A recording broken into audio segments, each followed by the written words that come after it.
I'm Sharon, Chris's mom. Thank you for coming here to listen to our story today. I've had a lot of the exact same feelings Chris did, but from the perspective of a mother and parent. You know, like from the worrying side of things, instead of firsthand having it happen to Chris.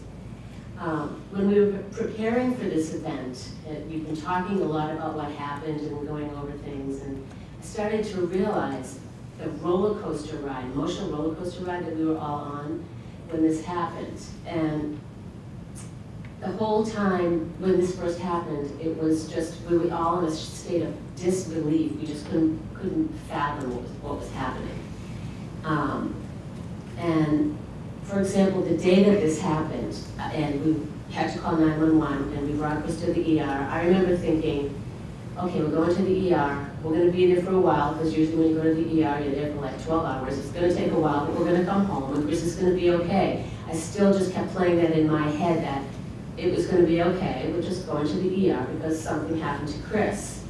Only to realize that, okay, the end of that day, we're not going home, we're being med-flighted to Children's Hospital.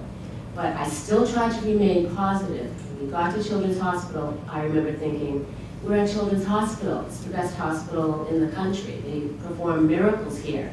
We're gonna be okay. We'll probably be here for a little while, but that's okay. They're gonna find out what's wrong with Chris and we're gonna go home. Only to find out that we ended up being at Children's Hospital for like 5 weeks in the ICU. And then from there, we were told that Chris had to go to a rehab. And I was like, okay, we're going to a rehab, that's a good thing. I just kept trying to stay positive. I said to myself, that's a good thing because they're experts over there too. They're gonna give Chris physical therapy, occupational therapy. You know, he'll walk, he'll get off the ventilator, and I still try to remain positive. So we go to the rehab, we end up living in the rehab for like 8 or 9 months. And it was not a great experience because they really couldn't handle a patient like Chris. So it just was not a good experience. So we were there for 8 months, and as the months went on, we were told that we couldn't even go home until our house was modified, remodeled, and we had to put ramps all around. We had my husband's a builder. We had to widen all of our doorways. We had to have a handicap accessible bathroom. We had to build on. We needed to get a handicap van. We just had so much. So you're dealing with this while at the same time you're dealing with all of that. So that was really stressful too.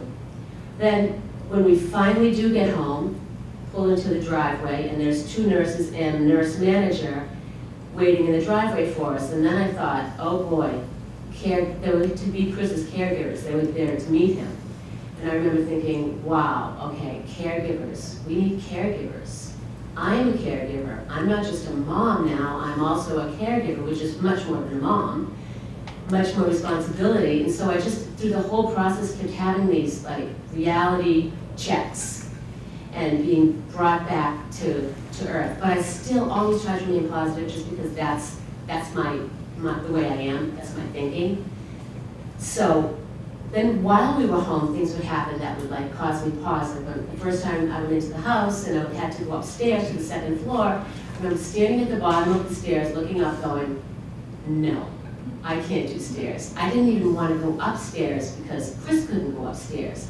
And that's where his room was and where our room was. Then I thought, I can't sleep upstairs. I have to be near Chris. He was on the 1st floor because we had remodeled everything. And I had to be near Chris, so then we ended up sleeping on the floor, sleeping on the couch, only to realize that, okay, it's time to build on another room that's on the 1st floor, so we can make this all work. So just the whole experience is one of, you have a problem, you gotta solve it. You have to, you realize that, okay, I gotta deal with this. Because what's the alternative? You can't just run away. This is our new normal. And I just kept having the realization of, okay, I had to accept everything. Had to accept that this is our new normal and just adapt. So that's what I tried to do. I tried to just tackle everything as a problem to be solved. And I had moments where I'd be like, oh my God, what am I doing? How am I gonna work and take care of Chris and hire nurses and order medical supplies and deal with medical equipment you know, we'd have these really, really stressful moments, but then I would just regroup and say, it's just problems to be solved, and that's why I kind of had to just deal with everything just by accepting, and then only then could I sort of move on with our new normal.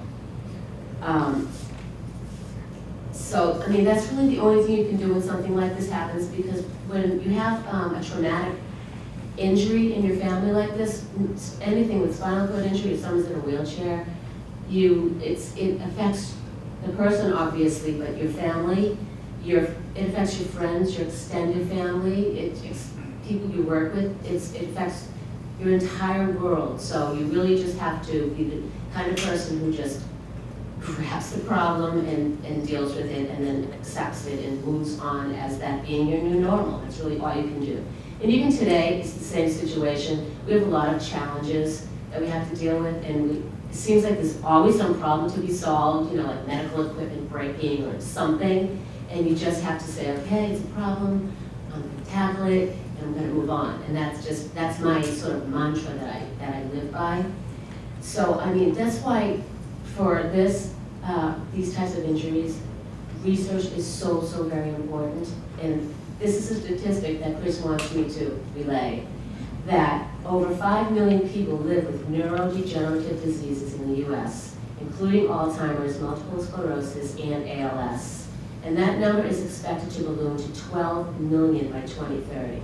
So we have to really just do the research, and we've got to tackle this problem.